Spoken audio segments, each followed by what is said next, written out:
नमस्कार, स्वागत है आप सभी का सिलसिला बाजारों का में। मैं हूं आपके साथ अखिलेश राठी और आज सिलसिला बाजारों का में हम चर्चा करने जा रहे हैं एग्री और नॉन एग्री कमोडिटीज के बारे में।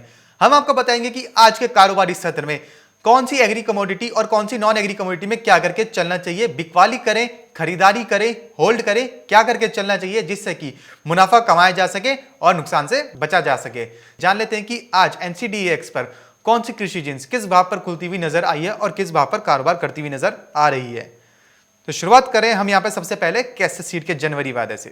तो कैस्टर सीड का जनवरी वादा आज 4390 के स्तर पर खुला है और इस वक्त 4396 के स्तर पर हरे निशान के साथ कारोबार करता हुआ नजर आ रहा है। वहीं बात करें अगर चने की, तो चने का जनवरी वादा 4418 के स्तर पर खुला है और इस वक्त 4419 के स्तर पर एक हल्की बढ़त के साथ कारोबार करता हुआ नजर आ रहा है। वहीं बात करें अगर बिनौला खल की, तो बिनौला खल का जनवरी वादा आज 2002 के स्तर पर खुला है और इस वक्त 2012 के स्तर पर आधे फीसद से ज्यादा की तेजी के साथ हरे निशान पर कारोबार करता हुआ नजर आ रहा है बिनौला खल का जनवरी वादा। वहीं बात करें अगर धनिये की, तो धनिये का जनवरी वादा आज 5852 के स्तर पर खुला है और इस वक्त 1852 पर ही लगभग 0.25% की गिरावट के साथ लाल निशान पर कारोबार करता हुआ नजर आ रहा है धनिये का जनवरी वादा। वहीं बात कर लेते हैं अब ग्वार गम और ग्वार सीड की, तो ग्वार गम का जनवरी वादा आज 5960 के स्तर पर खुला है और इस वक्त 5985 पर आधे फीसद की तेजी के साथ कारोबार करता हुआ नजर आ रहा है। वहीं ग्वार सीड का जनवरी वादा 3889 पर कारोबार खुला है और इस वक्त 3895 पर हरे निशान के साथ कारोबार करता हुआ नजर आ रहा है। आगे बढ़ते हैं, बात कर लेते हैं अब जीरे की, तो जीरे का जनवरी वादा आज 12750 के स्तर पर खुलता हुआ नजर आया है और इस वक्त जीरे का जनवरी वादा 12700 के स्तर पर लगभग आधे फीसद की गिरावट के साथ कारोबार करता हुआ नजर आ रहा है। वहीं बात करें अगर खाद्य तेलों की, तो मस्टर्ड सीड का जनवरी वादा आज 5828 के स्तर पर खुला है और इस वक्त 5842 के स्तर पर 0.25% की तेजी के साथ कारोबार करता हुआ नजर आ रहा है। वहीं बात करें अगर रिफाइंड सोया तेल की, तो रिफाइंड सोया तेल का जनवरी वादा आज 1177 के स्तर पर खुला है और इस वक्त 1174 के स्तर पर कारोबार करता हुआ नजर आ रहा है और रिफाइंड सोया तेल के अंदर आधे फीसद की तेजी देखने को मिल रही है। वहीं बात करें अगर सोयाबीन की, तो सोयाबीन का जनवरी वादा आज 4530 के स्तर पर खुला है और इस वक्त 4539 के स्तर पर हरे निशान के साथ लगभग 0.25% से ज्यादा की तेजी के साथ कारोबार करता हुआ नजर आ रहा है। तो जैसे कि आज हमने देखा कि खाद्य तेल हरे निशान के साथ ही खुले हैं और इस वक्त हरे निशान के साथ ही कारोबार करते हुए नजर आ रहे हैं। जान लेते हैं रूपा जी से कि आज खाद्य तेलों के अंदर क्या रणनीति बनाकर चलनी चाहिए। रूपा जी, जैसे कि हमने देखा कि आज खाद्य तेलों के अंदर हरे निशान के साथ कारोबार होता हुआ नजर आ रहा है, तो आज के लिए खाद्य तेलों में आपकी तरफ से क्या सलाह रहेगी? देखिए, आज भी खाद्य तेलों के अंदर बाइंग ही देखने को मिल रही है। विदेशी बाजारों में भी उछाल है, उसका इम्पैक्ट जो है हम भारतीय बाजारों पर देख रहे हैं और जिस हिसाब से मार्केट खुलता हुआ नजर आया है, एक अच्छी खासी तेजी जो है रिफाइंड ऑयल ने दिखाई है। 1177 के आसपास ट्रेड कर रहा है, तो आज हो सकता है कि ऊपर में 1180 1190 का भी लेवल टच कर दे और नीचे में 1160, तो ये रेंज के अंदर कारोबार हो सकता है। आज बाजारों के अंदर एक तेजी देखने को मिल सकती है। ऊपरी स्तरों पर हो सकता है कि प्रॉफिट बुकिंग भी देखने को मिले, लेकिन अभी 1180 के लिए अगर एक सब ऊपर में रेसिस्टेंस है, अगर उसको ब्रेक करता है तो 1190 से 1192 तक बाजार ऊपर में जा सकता है। वहीं अगर हम मस्टर्ड की बात करें तो मस्टर्ड जो है मुझे लगता है कि अपसाइड में एक बार 5880 तक ऊपर में जा सकता है और वहीं अगर 5880 के ऊपर सस्टेन होता है तो 5920 के स्तर भी देखने को मिल सकते हैं। इसी के साथ अगर हम सोयाबीन की बात करें तो सोयाबीन 4580 तक आज इंट्राडे में दिखा सकता है। जी, तो रूपा जी, आज के लिए खाद्य तेलों के अंदर खरीदारी की सलाह रहेगी या बिकवाले की? देखिए, फ्रेश एंट्री बिल्कुल भी लेने की कोई सलाह नहीं रहेगी, लेकिन जिनके पास रखा हुआ है वो एक स्टॉप लॉस के साथ अपनी पोजीशनों को कैरी कर सकते हैं, क्योंकि अभी तेजी का रुझान बना हुआ है। विदेशी बाजारों से भी जिस तरीके से खबरें निकल कर आ रही हैं और क्रॉप डैमेज की उसका इम्पैक्ट देखने को मिल रहा है, लेकिन अभी फ्रेश एंट्री इन लेवल्स के ऊपर लेना काफी रिस्की हो सकता है। ओवरऑल ट्रेंड अभी short term point of view से पॉजिटिव लग रहा है। जी, तो जैसे कि रूपा जी ने बताया कि खाद्य तेलों के अंदर फ्रेश बाइंग से बचें, फ्रेश एंट्री से बचें। जिन्होंने पोजीशन कैरी कर रखी है वो कैरी करके आगे बढ़ें। अभी शॉर्ट टर्म के लिए, एक छोटी अवधि के लिए खाद्य तेलों में एक तेजी देखने को मिल रही है। वहीं रूपा जी, अगर मसाला पैक की बात करें तो हमने देखा कि आज जीरा लाल निशान के साथ कारोबार करता हुआ नजर आ रहा है। वहीं अगर धनिये की बात करें तो धनिये में भी एक बढ़त धनिया में भी लाल निशान के साथ कारोबार होता हुआ नजर आ रहा है। धनिया इस वक्त लगभग 1% की गिरावट के साथ कारोबार करता हुआ नजर आ रहा है। तो आज के लिए मसाला पैक्स में क्या सलाह रहेगी? देखिए, मसाला पैक में आज इंट्राडे में हो सकता है कि आपको दबाव देखने को मिले, लेकिन ओवरऑल ट्रेंड मुझे पॉजिटिव ही लग रहा है, जैसे कि मैंने पहले भी बताया था। लेकिन मसालों के अंदर अभी जीरे में फ्रेश बाइंग ना करें, बल्कि हल्दी के अंदर मुझे लगता है कि बाय ऑन डिप की स्ट्रेटेजी रखनी चाहिए। आने वाले दिनों में हल्दी के अंदर तेजी का रुझान बन सकता है। और जहां तक धनिया की बात है, धनिया में भी पॉजिटिव मोमेंटम देखने को मिल सकता है। बाय ऑन डिप की स्ट्रेटेजी लेकर चला जा सकता है। आज इंट्राडे में बाजारों के ऊपर एक दबाव देखने को मिल सकता है। जी, रूपा जी, हमारे साथ बहुत सारे दर्शक जुड़े हुए हैं जिनका सवाल खाद्य तेलों को लेकर आ रहा है। हमारे साथ दर्शक जुड़े हैं जो जानना चाह रहे हैं सरसों के बारे में। इनका सवाल है कि सरसों जनवरी वायदा इन्होंने 5380 में सेल कर रखी है, वो क्या कहना चाह रहे हैं कि इसको होल्ड करूं या निकल जाऊं? देखिए, अगर आपको होल्ड करना है इसको, तो आप 5780 ये 5780 के स्टॉप लॉस के साथ आप इसको होल्ड कर सकते हैं। अगर जैसे ही 5800 कटता है जी। तो आपको वैसे तुरंत एग्जिट ले लेना चाहिए, लेकिन फिर भी आप 5780 के आसपास का स्टॉप लॉस लगाकर पोजीशन को होल्ड कर लीजिए। और जितना ऊपर आता है आप अपना स्टॉप लॉस रिवाइज करते जाइए। अगर 5880 निकलता है तो आपका नया स्टॉप लॉस जो है 5860 का होगा। तो इन स्टॉप लॉस के साथ आप अपनी पोजीशन को होल्ड करके चल सकते हैं। जी, वही रूपा जी, कुछ दर्शक जुड़े हुए हैं जो जानना चाह रहे हैं कि क्या सरसों 5000 होगी? देखिए, सरसों तो ऑलरेडी 5000 के 5800 के पास चल रही है। सोयाबीन पूछा होगा, अगर सोयाबीन की बात करें तो सोयाबीन अभी ऊपर में मैक्सिमम तेजी जी, 4600 सोयाबीन। तक दिखा सकता है। जी, वही रूपा जी, अगर ग्वार गम और ग्वार सीड की बात करें तो आज दोनों ही हरे निशान के साथ कारोबार करते हुए नजर आ रहे हैं। तो ग्वार गम और ग्वार सीड में क्या सलाह रहेगी? देखिए, ग्वार गम और ग्वार सीड में मैं बहुत ज्यादा पॉजिटिव नहीं हूँ। इंट्राडे प्रोस्पेक्टिव से आज बाइंग देखने को मिल रही है और बाजारों में उठापटक बनी रहेगी, लेकिन एक रेंज के दरमियान जो है बाजार कारोबार करते हुए देखेंगे। इसलिए मुझे नहीं लगता कि ग्वार के अंदर कोई फ्रेश एंट्री लेनी चाहिए, कोई बाइंग की पोजीशन बनानी चाहिए, बल्कि मुझे लगता है कि ऊपरी स्तरों पर बिकवाली की तरफ ही रहना चाहिए। वही रूपा जी, अगर बिनौला खल की बात करें तो बिनौला खल में आज कैसा आउटलुक देखने को मिल सकता है? अभी इस वक्त आधे फीसद से ज्यादा की तेजी के साथ कारोबार करता हुआ नजर आ रहा है। देखिए, बिनौला खल जो है अभी रेंज बाउंड है, थोड़ा सा बाजार जो है सीमित दायरे में कारोबार करता हुआ दिखाई दे रहा है। तो मुझे लगता है कि आगे आने वाले दिनों में एक तेजी का रुझान बन सकता है। फिलहाल के लिए जो दबाव देखने को मिल रहा है, इस दबाव के अंदर मुझे लगता है कि खरीदारी की रणनीति होनी चाहिए। आज इंट्राडे प्रोस्पेक्टिव से अगर हम बात करें तो थोड़ा बहुत दबाव जो है देखने को मिल सकता है, लेकिन ओवरऑल ट्रेंड मुझे बुलिश लगता है।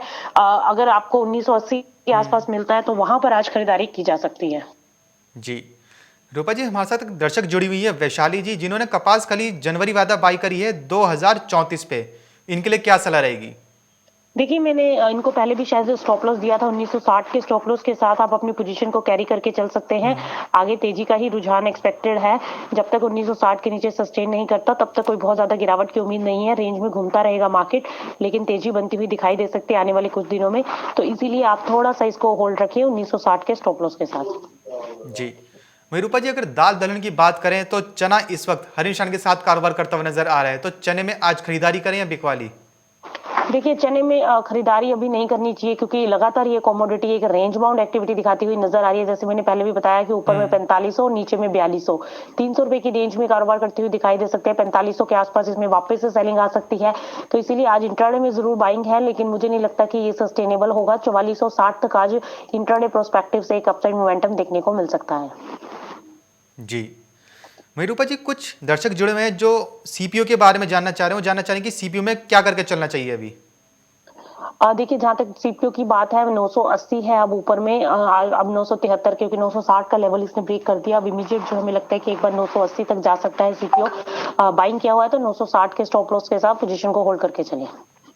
जी, वही रूपा जी, जैसे कि खबरें निकल के सामने आई कि बांग्लादेश भारत से चावल जो है वो खरीद रहा है, निर्यात भारत बांग्लादेश को चावल अपना कर सकता है। अभी ऐसी बातचीत भी निकल हो रही है, खबरें भी निकल के सामने आ रही है कि इसका सीधा फायदा भारत को भी मिलेगा और भारत चावल अपने कंपटीटर्स को पीछे करने के लिए अच्छे खासे डिस्काउंट पर भी चावल दे रहा है बांग्लादेश को। ऐसी खबरें निकल के सामने आई, तो इसका असर चावल पर कितना देखने को मिल सकता है? देखिए, अभी जो इम्पोर्ट को एक्सपोर्ट की खबरें निकल कर आ रही हैं कि बांग्लादेश में जो चावल है हम्म। उसने अपने इम्पोर्ट के ऊपर शुल्क जो है उसको कम जी। कर दिया है, 25% तक कर दिया है। तो इससे एक उम्मीद जरूर जागी है कि जिस तरीके से जो भारत के पास चावल है वो वहां पर एक्सपोर्ट किया जा सकता हम्म। है और वहां से भी एक एक्सपोर्ट डिमांड बढ़ती हुई नजर आ सकती है। सेम एज इट इज हमने देखा था कि चाइना की तरफ से भी डिमांड निकलती हुई नजर जी। आ रही थी। तो और सऊदी कंट्री से भी आगे एक्सपेक्टेड है कि डिमांड निकल सकती है। तो मुझे लगता है कि अब चावल में तेजी बन सकती है। तो चावल के अंदर बाइंग पोजीशनें बनाई जा सकती हैं। जी। रूपा जी, तो क्या इस वक्त चावल को स्टॉक भी कर सकते हैं? देखिए, बिल्कुल एक्सपेक्टेड तो है कि एक्सपोर्ट बढ़ेंगे तो कीमतों के अंदर एक तेजी आएगी। तो बिल्कुल निचले स्तरों पर इनमें खरीदारी की जा सकती है, स्टॉक हम्म। करके चला जा सकता है। जी। हमारे साथ बहुत सारे दर्शक जुड़े हुए हैं रूपा जी, जो सादिक मोमिन जी हैं, जो कह रहे हैं नॉन बासमती राइस स्टॉक करना चाहिए। जी सादिक जी, आपको बताना चाहूंगा रूपा जी ने भी यही सलाह दी है कि अभी खबरें निकल के जो सामने आई हैं, सकारात्मक खबरें हैं, तो स्टॉक करके चला जा सकता है। वहीं रूपा जी, अगर मूंगफली की बात करें तो मूंगफली में अभी और कितनी तेजी या मंदी देखने को मिल सकती है? देखिए, मूँगफली के अंदर भी अभी तेज़ी का ही रुझान है क्योंकि अभी देखा जाए तो ओवरऑल एडिबल ऑयल पैक के अंदर एक तेज़ी बनी हुई है और इंटरनेशनल मार्केट्स का ही सीधा इम्पैक्ट जो है हम डोमेस्टिक मार्केट के ऊपर देख रहे हैं, जिसकी वजह से कीमतों के अंदर बेतहाशा तेज़ी आप कह सकते हो कि देखने को मिली है। रिफाइंड ऑयल जो कि अपने अब तक के उच्चतम स्तरों पर पहुँच चुका है।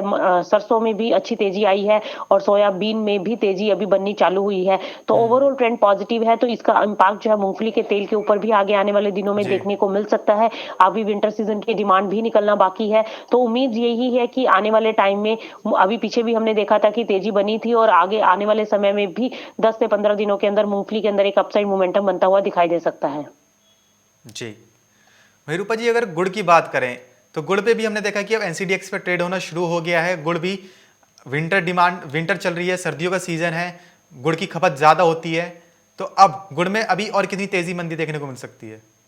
देखिए, गुड में अभी एक्सपेक्टेड है कि एक अपसाइड मोमेंटम बन सकता है अखिलेश, जैसे कि हमने पहले भी डिस्कस किया था। तो मुझे लगता है जी। कि एक बार 1100 के ऊपर बाजार निकल सकता है। 1150 के आसपास हम एक्सपेक्ट करें कि इस सीजन के अंदर गुड़ का भाव देखने को मिल सकता है कि जो कि वायदा में 1100 के आसपास ट्रेड करता हुआ दिखाई दे रहा है। तो आने वाले दिनों में 40 से 50 रुपए की तेजी प्रति क्विंटल के पीछे देखने को मिल सकती है।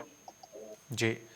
वहीं रूपा जी, अगर मंडियों की बात करें तो हमने देखा है कि सरकार ने जो एक्सपोर्ट था वो दोबारा से चालू कर दिया है। जो सरकार ने जिस पर बैन लगाया था एक्सपोर्ट पर, प्याज के एक्सपोर्ट पर, वो अब दोबारा से चालू हो गया है। तो अब इसका इम्पैक्ट कीमतों पर कितना देखने को मिल सकेगा? देखिए, अभी कोई जो बहुत ज़्यादा इम्पैक्ट जो है प्राइसेज़ के ऊपर आता हुआ हम नहीं देखेंगे। मुझे लगता है कि एक सीमित दायरे में बाज़ार कारोबार करता हुआ दिखाई दे सकता है, बल्कि आने वाले दिनों में कीमतों के ऊपर एक दबाव ज़रूर बनता हुआ दिखाई दे सकता है। चाहे वो आलू हो, प्याज़ हो, लहसुन हो, अब जो है अराइवल स्टार्ट हो चुकी हैं और आगे लहसुन की भी आगे अराइवल आनी शुरू हो जाएँगी जी। और ऑलरेडी मंडियों में बहुत ज़्यादा स्टॉक पड़ा हुआ है, जो कि अब धीरे-धीरे निकल रहा है। तो मुझे लगता है कि इन सभी कमोडिटीज़ के ऊपर दबाव बना रह सकता है। जिस दिन भी बाउंस देखने को मिले, धीरे-धीरे करके माल को लिक्विडेट करना चाहिए। जी। तो जैसे कि रूपा जी ने बताया कि प्याज की कीमतों के ऊपर इसका जो सरकार ने जो एक्सपोर्ट दोबारा से चालू किया है, इसका कोई ज़्यादा तेज खासा इम्पैक्ट देखने को नहीं मिलेगा, कोई ज़्यादा खास प्रभाव देखने को नहीं मिलेगा। प्याज की जो कीमतें अभी चल रही है, हल्की फुल्की बढ़त बेशक ही देखने को मिले, लेकिन ज़्यादा कीमतें तेज देखने को नहीं मिलेगी। तो इसलिए सलाह यही रहेगी कि जिसके पास भी स्टॉक पड़ा हुआ है वो ऊपरी स्तरों पर बेच के चलते रहें, जिनको जो भाव अच्छा मिलता है, चाहे वो लहसुन हो, प्याज हो, चाहे आलू हो। बहुत रूपा जी, अगर आज के कारोबारी सत्र की बात करें तो आज के कारोबारी सत्र में ऐसी कौन सी कृषि जिन्स रहेगी जो सबसे ज्यादा मुनाफे का सौदा साबित हो सकती है? अखिलेश, देखिए, अगर आज के कारोबारी सत्र की अगर हम बात करें तो मुझे लगता है कि आज के कारोबारी सत्र के अंदर बिनोला खल के अंदर ही निचले स्तरों पर खरीदारी के मौके ढूंढने चाहिए। और वहीं मुझे लगता है कि जिन लोगों ने जो लोग सेलिंग में हैं एडिबल ऑयल के अंदर, जैसे कि मैं देख पा रही हूँ कि एक यूजर का लगातार सवाल आ रहा है जी। कि उसने सरसों जो है वो सेल कर रखा है। तो देखिए, अगर आपने सरसों में सेलिंग की पोजीशन ले रखी है तो घबराने की जरूरत नहीं है। अभी देखिए, बाजार जरूर बाउंस बैक दिखा रहा है, लेकिन जिस दिन गिरावट आएगी तो एक ही दिन में मुझे लगता है 200-300 पॉइंट की करेक्शन भी एक्सपेक्टेड है। और जहां तक सरसों की बात है, अगर हम फरवरी वायदा की बात करें तो बदला जो है वो 200 रुपए का डिफरेंस जो है वो देखने को मिल रहा है। तो इसलिए मुझे लगता है कि आने वाले टाइम में प्रेशर जो है वो बन सकता है। अगर आपने जनवरी वायदा खरीदा भी हुआ है तो यहाँ से जो आपका स्टॉप लॉस बनेगा वो 5880 का बनेगा। अगर 5880 या 5920 इन दोनों में से कोई भी एक स्टॉप लॉस आप फॉलो कर सकते हैं।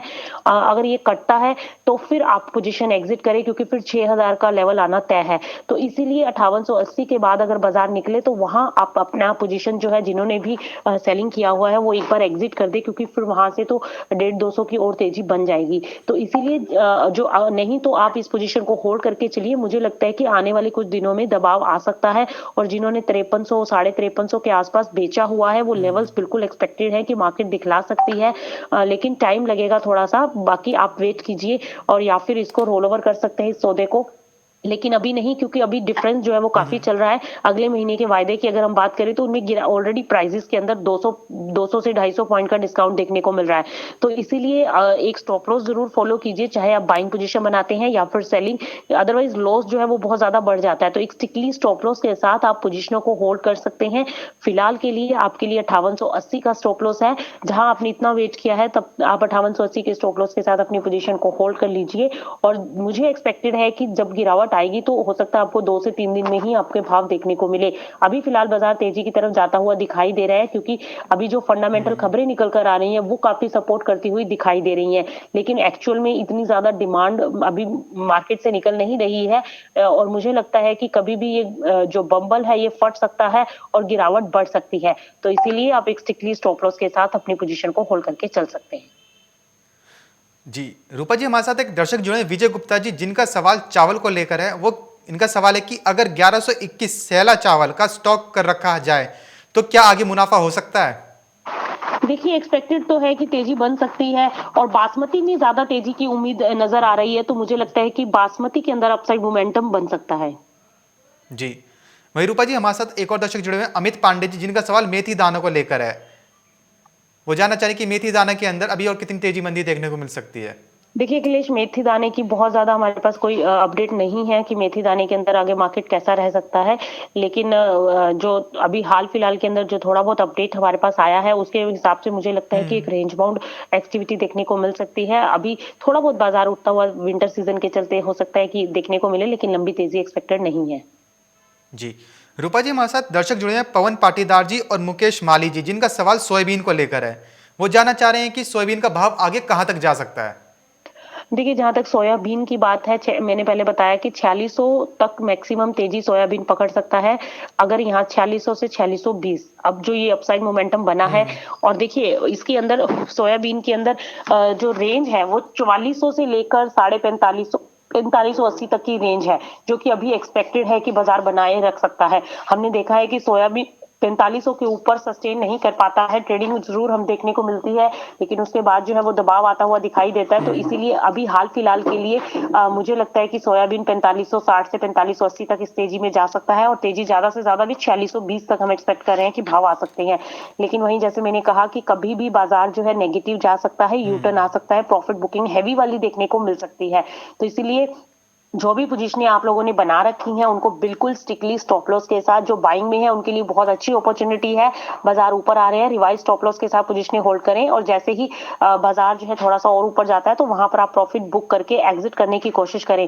क्योंकि क्या होता है ना कि कभी बाजार एक ही डायरेक्शन में चल रहा है और लगातार तेजी आ रही है, तो हम लोग जो बाइंग पोजीशनें बनाते हैं वो काफी ऊपरी स्तरों पर बना लेते हैं। अब अगर किसी ने 5800 रुपए पर सरसों बाय कर लिया, तो और यहाँ पर हो सकता है कि आपको 5880 5920 तक का स्तर देखने को मिले, और वहां आप प्रॉफिट बुक नहीं कर पाते, और करेक्शन जब आएगी तो करेक्शन हो सकता है फिर 5500 5300 तक के भाव में पहुंच जाए मार्केट, तब निकलना बहुत मुश्किल हो जाता है। तो इसीलिए जो भी पोजीशन बनाए, एक तो बिल्कुल ऊपरी स्तरों पर बाइंग पोजीशन नहीं करना चाहिए, और डिप पर खरीदारी जरूर करें किसी भी कमोडिटी के अंदर, और सेल ऑन राइज की स्ट्रेटेजी होनी चाहिए। जब बाजार बहुत ज्यादा पीक पर है तब आपको वहां पर सेलिंग की रणनीति अपनानी चाहिए। तो हाल फिलहाल के लिए बाइंग में है, शॉर्ट टर्म बाजार भी तेजी में दिखाई दे रहा है, तो इसलिए स्ट्रिक्टली स्टॉप लॉस के साथ अपनी पोजीशनें बाइंग में रखें। जिन्होंने सेलिंग में ले रखी है वो स्ट्रिक्टली ऊपरी की स्टॉप लॉस लगाकर अपनी पोजीशनों को होल्ड करके चल सकते हैं।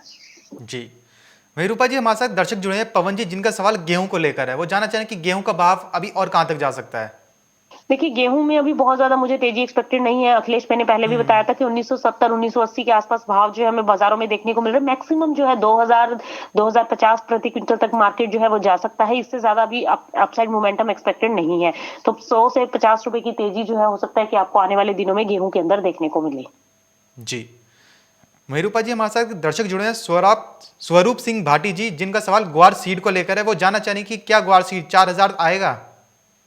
देखिए ग्वार सीड मुश्किल है, 4,000 का आ भी सकता है, कोई बड़ी बात नहीं है, लेकिन बाजार जो है देखिए लगातार एक रेंज बाउंड एक्टिविटी दिखाता हुआ नजर आ सकता है, लेकिन 4,000 हो सकता है कि आपको देखने को मिले, कोई बहुत दूर नहीं है ये लेवल। लेकिन 3860 के स्टॉप लॉस के साथ आप इसमें पोजीशन को होल्ड करके बाइंग के लिए चल सकते हैं। जी, हमारे साथ दर्शक जुड़े हैं हरलाल धांगर जी, जो प्याज के बारे में जानना चाह रहे हैं। हरलाल जी, आपको बताना चाहूंगा कि प्याज के एक्सपोर्ट पे जो बैन लगा हुआ था सरकार ने वो हटा दिया है, लेकिन इसका असर प्याज की कीमतों पर इतना देखने को नहीं मिलेगा, क्योंकि सरकार ने आयात भी इतना कर लिया है और ऊपर से सरकार ने अपना बफर स्टॉक नए साल के लिए 2021 के लिए, आने वाले साल के लिए 1 लाख टन से बढ़ाकर 1.5 लाख टन भी कर लिया है, जिससे कि जब भी मार्केट में प्याज की कमी होगी तो प्याज की कीमतें बढ़ेंगी, तो जो सरकार है वो अपना स्टॉक जो है वो मार्केट में उतार देगी। तो सरकार के पास अभी भी इतना स्टॉक रखा हुआ है, तो इसलिए प्याज की कीमतों पर कोई ज्यादा खासा तेजी देखने को नहीं मिलेगी। तो इससे अच्छा है कि आपके पास अगर अभी स्टॉक रखा हुआ है हरलाल जी, तो आपको जो अभी ऊपरी स्तर मिले, जो आपको अच्छा भाव मिला है, आप उस पर बिकवाली करके चल सकते हैं, अपना स्टॉक निकाल के चल सकते हैं। वहीं रूपा जी, हमारे साथ एक दर्शक जुड़े हुए हैं, वो मक्के के बारे में जानना चाह रहे हैं। वो जानना चाह रहे हैं कि मक्के में अभी तेजी है या नहीं। देखिए मक्के के अंदर तेजी की उम्मीद नहीं है अभी अखिलेश, ये वाला सीजन तो अभी दबाव वाला ही है। मक्के के अंदर कोई भी अपसाइड मोमेंटम एक्सपेक्टेड नहीं है। मेरे हिसाब से जो भी बाउंस आता है उस पर निकाल देना चाहिए माल। जी, रूपा जी, हमारे साथ दर्शक जुड़े हैं कमलेश ठक्कर जी, जो कैस्टर के बारे में जानना चाह रहे हैं। देखिए कैस्टेड के अंदर अखिलेश एक रेंज बाउंड है, इसमें भी बहुत ज्यादा अभी मोमेंटम एक्सपेक्टेड नहीं है। नीचे में 4200 है और ऊपर में 4500 की रेंज है। ये भी चने की तरह ही 4200 से 4500 के बीच में घूमता हुआ नजर आ सकता है, लेकिन फिलहाल के लिए नीचे में 4340 के स्टॉप लॉस के साथ इसमें बाय ऑन डिप की स्ट्रेटेजी ली जा सकती है। 4340 कटे तो एग्जिट है, अदरवाइज 4360-70 के आसपास इसमें बाइंग बना सकते हैं, जो कि 4500 के स्तर दिखा सकती है। जी, रूपा जी, एक दर्शक जुड़े हैं सादेक मोमिन जी, जो कार्डमम इलायची के बारे में जानना चाह रहे कि इलायची में अभी तेजी है, नहीं है, क्या है। देखिए इलायची में आगे तेजी की एक्सपेक्टेशन है कि बन सकती है तेजी, क्योंकि ग्वाटेमाल के अंदर फसल खराब होने की खबरें पीछे निकल कर आई थी, जिसकी वजह से हमने देखा भी था कि इलायची को सपोर्ट मिला था और 1700 रुपए प्रति किलो तक भाव पहुंच गए थे। और एक महीना पहले ही हमने देखा था कि भाव जो है वो घटे थे 1450 के आसपास से, लेकिन अभी पिछले 1-2 हफ्ते पहले हमने देखा था कि प्राइसेस के अंदर अच्छा खासा बूम जो है वो बना था। 1700 रुपए के आसपास भाव देखने को मिले थे और आगे भी मुझे एक्सपेक्टेड है कि कीमतों के अंदर एक तेजी का रुझान बन सकता है। ओवरऑल देखिए अराइवल का प्रेशर भी होगा, क्योंकि फसल की कटाई भी कंप्लीट हो चुकी है, लगातार लगभग 70% तक जो है फसल की कटाई हो चुकी है। और अभी हाल फिलहाल की जो स्थितियां देखने को मिल रही हैं, बहुत ज्यादा अभी माल अवेलेबल नहीं है मार्केट के अंदर और स्टॉक जो है वो भी काफी कम बताए जा रहे हैं, इसलिए अभी करंट लेवल के ऊपर अगर देखा जाए तो मंडियों के अंदर अच्छी खासी खरीदारी इलायची के अंदर देखने को मिल रही है। और ऐसे में उम्मीद की जा रही है कि आगे आने वाले दिनों में भाव और सुधर सकते हैं। और दूसरा तमिलनाडु के एक्सपोर्टर्स का भी ये कहना है कि आगे जो है अराइवल्स वो है कम पड़ सकती हैं, लेकिन एक्सपोर्ट डिमांड अच्छी खासी निकल रही है। हरी इलायची जो है उसके अंदर एक तेजी बन सकती है, क्योंकि सऊदी अरब से ज्यादा पहले जो डिमांड आती थी अब वो नहीं है, लेकिन वहीं भारत के दूसरे कोनों से एक्सपोर्ट डिमांड निकलती हुई नजर आ रही है। इसलिए आने वाले दिनों में एक्सपेक्ट किया जा रहा है कि एक्सपोर्ट अच्छे हो सकते हैं भारत की ओर से, तो इस वजह से इलायची के अंदर एक तेजी का रुझान बन सकता है। तो जो 1700 रुपए क्विंटल के आसपास हम इलायची देख रहे हैं, 1700 रुपए प्रति किलो के आसपास, वो भाव बढ़कर 1800, 1850 से लेकर 2000 तक पहुंच सकते हैं। जी, रूपा जी, हमारे साथ दर्शक जुड़े हैं सुनील तलन जी, जो गेहूं के बारे में जानना चाह रहे हैं। इनके पास अभी इस वक्त 100 टन गेहूं रखा हुआ है, तो इनके लिए क्या सलाह रहेगी। देखिए गेहूं अगर आपके पास रखा हुआ है तो आप थोड़ा बहुत 15 से 20 दिन आप एक बार वेट कर लीजिए, हो सकता है कि थोड़ा बहुत मोमेंटम आ जाए, लेकिन ओवरऑल मेरे हिसाब से धीरे धीरे लिक्विडेट करने की ही रणनीति अपनानी चाहिए, क्योंकि जो तेजी आनी थी वो आ चुकी है। अब बहुत ज्यादा बाजार जो है एक्सपेक्टेड नहीं है अपसाइड मोमेंटम में, और फसल भी इस आगे अच्छी खासी होने की ही बताई जा रही है संभावनाएं। तो मुझे लगता है कि धीरे धीरे लिक्विडेट करें माल को, ज्यादा लंबा होल्ड ना करें। जी, तो सुनील जी, जैसे कि रूपा जी ने बताया है कि आप 15 से 20 दिन का वेट करें, थोड़ा एक ऊपरी उसमें एक हल्की तेजी देखने को मिल सकती है और फिर धीरे धीरे लिक्विडेट करते रहें। वहीं रूपा जी, कुछ दर्शक जुड़े हमारे साथ, जिनमें से महेश्वरी नाचिकेत जी, जो पाम के बारे में जानना चाह रहे हैं कि पाम में कैसा देखने को मिल सकता है ट्रेंड। देखिए पाम के अंदर अखिलेश 980 क्रूड पाम की अगर हम बात कर रहे हैं तो 980 तक ऊपर में बाजार जा सकता है, तो मेरे हिसाब से 980 अगर कटता है तो फिर एक और तेजी बन सकती है, लेकिन फ्रेश एंट्री मैं अभी यहाँ पर रिकमेंड नहीं करूंगी। मेरे हिसाब से जिनके पास रखा हुआ है वो 960 के स्टॉप लॉस के साथ अपनी पोजीशनों को होल्ड कर सकते हैं। जी रूपा जी, सोयाबीन का सवाल आ रहा है हमारे पास। पवन मंडलोई जी हैं जिनके जो लिख रहे हैं कि इनके पास 100 क्विंटल सोयाबीन रखा हुआ है, इनको क्या करना चाहिए अभी? देखिए अभी थोड़ा-सा टाइम वेट कर लीजिए क्योंकि ऑलरेडी बाजार तेजी में है, तो बिल्कुल प्रॉफिट अगर आ रहा है तो उसको लेना भी चाहिए। थोड़ा बहुत लिक्विडेट करें माल इन स्तरों पर, और अगर 4600 के आसपास भाव आता है तो वहां पर थोड़ा और लिक्विडेट करके चल सकते हैं। जी वहीं रूपा जी, मोहम्मद इकबाल जी हैं जो बिनौला खल के बारे में जानना चाह रहे हैं। ये कह रहे हैं कि बिनौला खल में बाई की पोजीशन रखना चाहिए या सेल की? देखिए एक्सपेक्टेड तो यही है कि बिनौला खल में तेजी बन सकती है। अभी तो काफी लंबे टाइम से हम देख रहे हैं कि तेजी एक्सपेक्ट कर रहे हैं, लेकिन बाजार जो है एक रेंज में फंस सा गया है। 1960, 2020, 40 बस यहाँ तक जा रहा है, इससे ज्यादा तेजी पकड़ नहीं रहा है, लेकिन स्टिल बाय ऑन डिप की स्ट्रेटेजी लेकर चल सकते हैं। जी रूपा जी, हमारे साथ एक दर्शक जुड़े हैं रोहन जी, जिनका सवाल लहसुन को लेकर है।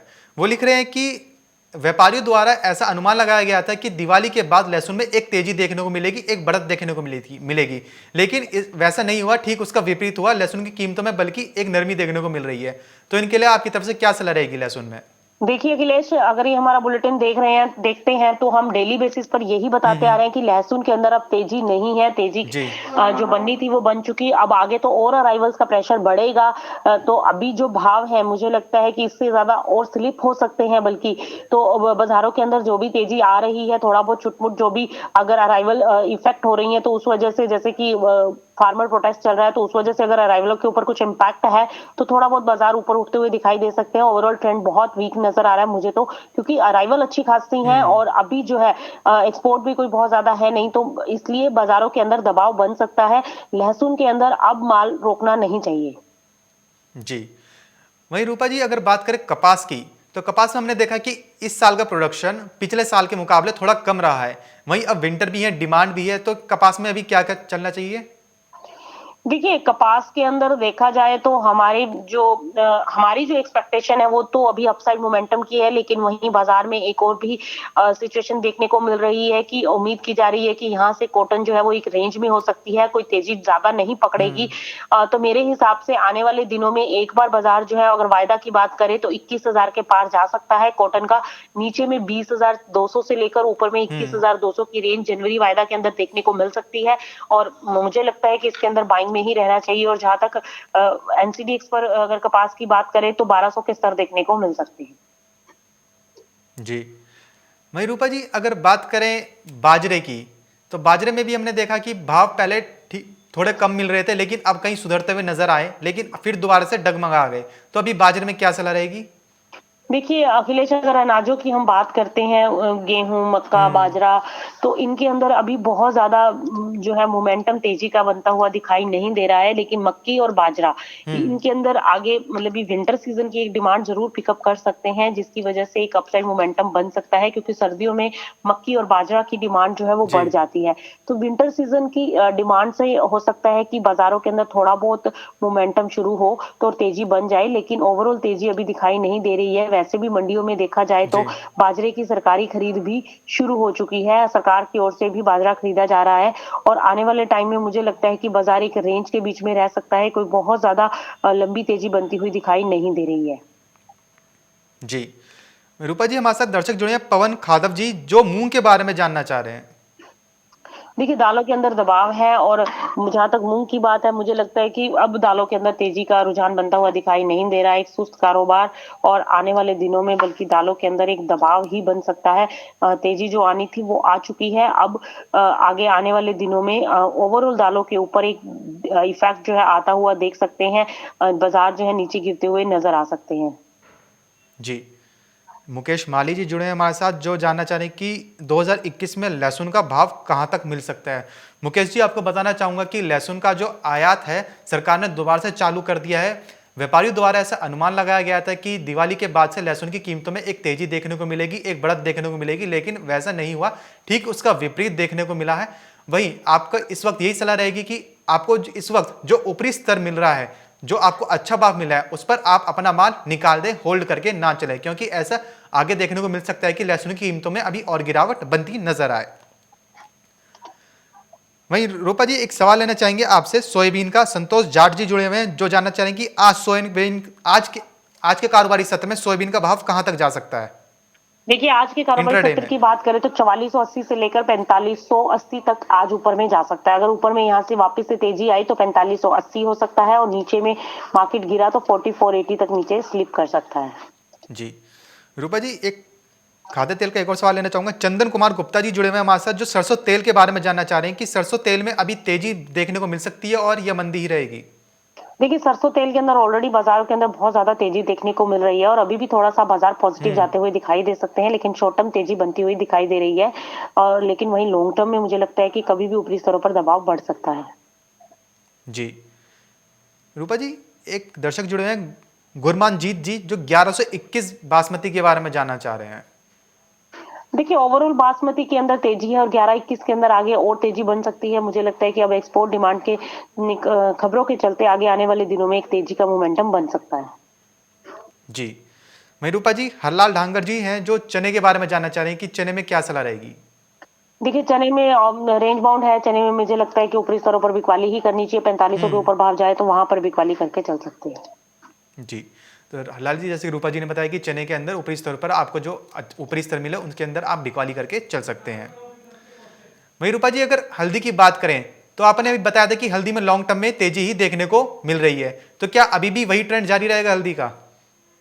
देखिए हल्दी के अंदर भी तेजी का ही रुझान है अखिलेश। अब जो है मार्केट एक बार फिर से संभलते हुए नजर आए हैं, और जब तक बाजार जो है 6000 के ऊपर सस्टेन करता है तब एक लंबी तेजी जो है हम एक्सपेक्ट कर सकते हैं कि जा सकता है मार्केट। लेकिन हाल फिलहाल में बाय ऑन डिप की स्ट्रेटेजी रखे, ऊपरी स्तरों पर खरीदारी नहीं करनी चाहिए। बाजार नीचे में 5600-5500 की रेंज जब थी तब वहां पर बाइंग की अच्छी अपॉर्चुनिटी थी। अब भी थोड़ा बहुत डिप आए तो वहां पर ही खरीदारी करनी चाहिए। जी वहीं रूपा जी आज के लिए इंट्राडे के लिए आपकी तरफ से ऐसी कौन सी एग्री कमोडिटी रहेगी जो मुनाफे का सौदा साबित हो सकती है। देखिए आज इंट्राडे की अगर बात करें तो इंट्राडे प्रोस्पेक्टिव से मुझे लगता है कि आज जो बिनोला खल है इसके अंदर ही दाव लगाना चाहिए। निचले स्तरों पर खरीदारी के मौके ढूंढने चाहिए। वहीं मुझे लगता है कि सोयाबीन जो है ऊपर में अगर 4580 तक के आसपास आता है तो वहां पर बिकवाली की रणनीति अपनानी चाहिए। जी बहुत बहुत शुक्रिया रूपा जी हमारे साथ जुड़ने के लिए और जानकारी साझा करने के लिए। तो जैसे कि रूपा जी ने बताया कि आज कृषि जिंसों में बिनौला खल में निचले स्तर पर खरीदारी करके चला जा सकता है। बिनौला खल में निचले स्तर पर खरीदारी के मौके ढूंढे और निचले स्तर पर खरीदारी करके चले। वहीं उन्होंने सोयाबीन का बारे में बताया कि अगर सोयाबीन 4580 तक जाता है तो वहां पर सोयाबीन के अंदर बिकवाली करके चला जा सकता है। बिनौला खल में निचले स्तर पर खरीदारी और सोयाबीन में 4580 तक अगर जाती है तो वहां पर बिकवाली करके चला जा सकता है। वहीं उन्होंने ये भी बताया कि लहसुन, प्याज और आलू इन पे आपके पास अगर स्टॉक रखा हुआ है तो आपको जो अच्छा भाव मिले, जो ऊपरी स्तर मिलता हुआ नजर आ रहा है आपको, उस पर आप माल को निकाल के चलें, होल्ड करके ना चलें, क्योंकि आगे लहसुन की कीमतों पे एक दबाव बनता हुआ नजर आ सकता है, क्योंकि सरकार ने जो आयात है वो दोबारा से चालू कर दिया है। वहीं अगर प्याज की बात करें तो प्याज में भी सरकार ने जो एक्सपोर्ट पर बैन लगाया था वो हटा दिया है, लेकिन इसका इतना खासा असर प्याज की कीमतों पर देखने को नहीं मिलेगा, क्योंकि प्याज की जो कीमत सरकार ने प्याज का जो बफर स्टॉक है वो 1 लाख टन से बढ़ाकर 1.5 लाख टन का बढ़ा दिया है, और सरकार ने आयात भी इतना कर लिया था कि पूरा, जिससे कि सरकार के पास एक अच्छा खासा स्टॉक बन सके। तो इसलिए प्याज में भी आपके पास जो स्टॉक रखा हुआ है आप उसको बेचकर ही चल सकें। हमारे साथ इस वक्त रूपा जी जुड़ी हुई हैं जो खाद्य तेलों के बारे में बताएंगी। रूपा जी खाद्य तेलों में कौन सा ऐसा खाद्य तेल रहेगा जो सबसे ज्यादा मुनाफे का सौदा साबित हो सकता है। देखिए खाद्य तेलों की अगर अखिलेश बात की जाए तो सभी ही खाद्य तेलों ने इस बार अच्छा रिटर्न दिया है। अगर हम जाते हुए साल की बात करें 2020 में तो सबसे बेस्ट रिटर्न जो है इस बार हमें रिफाइंड सोया ऑयल ने दिया है। सबसे ज्यादा तेजी जो है रिफाइंड सोया ऑयल के अंदर देखने को मिली है, और भाव जो है 1180 के आसपास अब ट्रेड करता हुआ नजर आ रहा है। इनफैक्ट अगले महीनों की अगर हम बात करें तो उसके अंदर जरूर दबाव है, लेकिन जनवरी वायदा 1171 के आसपास 70 का हाई लगा चुका है, तो एक अच्छी खासी तेजी जो है वो रिफाइंड ऑयल ने दी है। और रिटर्न भी सबसे ज्यादा रिफाइंड ऑयल के अंदर देखने को मिले हैं। वहीं अगर हम दूसरे खाद्य तेलों की बात करें, सोयाबीन में इतने ज्यादा तेजी नहीं आ पाई है। और नीचे में जब हमने भाव देखे थे 4200 के आसपास भाव देखने को मिल रहे थे और वहां से बाजार उठते हुए नजर आए हैं और 4400 4500 के अपसाइड मोमेंटम ही देखने को मिला है। वहीं अगर हम सरसों की बात करें तो सरसों ने भी अच्छा खासा रिटर्न जो है इस बार अपने निवेशकों को दिया है। बेहतरीन रिटर्न हम कह सकते हैं कि देखने को मिला है। जो भाव 5000 के आसपास देखने को मिल रहे थे, अब भाव जो है 5800 पर है। और पिछले कुछ दिनों में ही ये तेजी जो है वो बनती हुई दिखाई दी है। तो आने वाले दिनों में भी बाजार जो है थोड़ा बहुत शॉर्ट टर्म में तेजी का ही रुझान बनता हुआ दिखाई दे रहा है। जिस तरीके से खबरें निकल कर आ रही हैं इंटरनेशनल मार्केट के अंदर, मलेशिया के अंदर भी पाम के अंदर एक अच्छा खासा बुल रन देखने को मिला है और यहाँ पर भी घरेलू बाजारों के अंदर भी बाजारों के अंदर तेजी देखने को मिली है और इसकी वजह से बाजारों के अंदर एक तेजी का मोमेंटम बनता हुआ दिखाई दे रहा है। और आगे भी उम्मीद की जा रही है कि शॉर्ट टर्म में बाजार अपसाइड मोमेंटम में रह सकते हैं, लेकिन एक करेक्शन ड्यू है वो कभी भी मार्केट के अंदर देखने को मिल सकती है। इसीलिए जिनके पास भी पोजीशनें रखी हैं वो स्टिकली स्टॉप लॉस के साथ अपनी पोजीशनों को होल्ड करके चल सकते हैं। जी। वही रूपा जी, एक दर्शक जुड़े हमारे साथ, ओंकार जी, जो तुअर के बारे में जानना चाह रहे कि तुअर भाव में अभी तेजी आएगी या नहीं। देखिए अखिलेश, दालों के अंदर अब तेजी का रुझान नहीं है, चाहे वो मूंग दाल हो, चना हो, तुअर हो। मुझे लगता है कि बाजार इसी रेंज के बीच में घूमते हुए नजर आएंगे। अभी तेजी बनती हुई नजर नहीं आ रही है। दालों के अंदर सरकार के पास भी अच्छा खासा स्टॉक है और आगे भी उम्मीद है कि अराइवल जो है वो अच्छी होंगी, तो एक तेजी का मोमेंटम बनता हुआ नजर नहीं आ रहा है। दबाव में बाजार रह सकते हैं। जी। वहीं रूपा जी, साल खत्म होने को आया है तो 2021 में एग्री कमोडिटीज का आउटलुक कैसा देखने को मिल सकेगा। देखिए 2021 में एग्री कमोडिटीज का आउटलुक अच्छा ही एक्सपेक्टेड है कि जैसे भी पिछला 2020 कोविड-19 के चलते बीच में 2-3 महीने जो है बाजार काफी बंद रहे और उसका इम्पैक्ट जो है अब हमें देखने को मिल रहा है। लेकिन वो जो तेजी आनी थी वो अब इस टाइम पीरियड के दौरान देखने को मिल चुकी है। तो जाते जाते साल में 2020 में काफी एग्री कमोडिटीज ऐसी हैं जिन्होंने अच्छा रिटर्न दिया है। लेकिन वहीं अगर एक्सपेक्ट किया जाए 2021, तो उम्मीद की जा रही है कि होपफुली 2021 भी अच्छा रह सकता है और सभी एग्री कमोडिटीज के अंदर एक तेजी बनती हुई 2021 में आने वाले टाइम में देखने को मिल सकती है। लेकिन अभी ये एक्सपेक्ट करना बहुत मुश्किल है, क्योंकि देखिए जो अराइवल्स होंगी, जो क्रॉप आएगी, वो काफी हद तक डिपेंड करेगा कि किस क्वालिटी की माल निकल कर आता है और दूसरा वेदर कैसा रहता है। इन सारी चीजों के ऊपर ही डिपेंड करेगा कि आगे कौन सी कमोडिटी के अंदर तेजी बनती हुई दिखाई देगी, क्योंकि डिमांड और सप्लाई का ही सारा खेल है और उसके ऊपर ही बाजार जो है रिएक्ट करता हुआ दिखाई देता है। हाल फिलहाल के अंदर 2020 काफी अच्छा रहा, जिसमें हमने दालों में भी तेजी आती हुई देखी, मसालों में भी तेजी बनी थी, लेकिन अब वहां से मसाले लुढ़कते हुए नजर आए और वहीं तेलों के अंदर एक शानदार रिकवरी हमने 2020 में आते हुए देखी है। और एक होपफुली कि 2021 के अंदर भी बाजारों के अंदर तेजी का रुझान बने।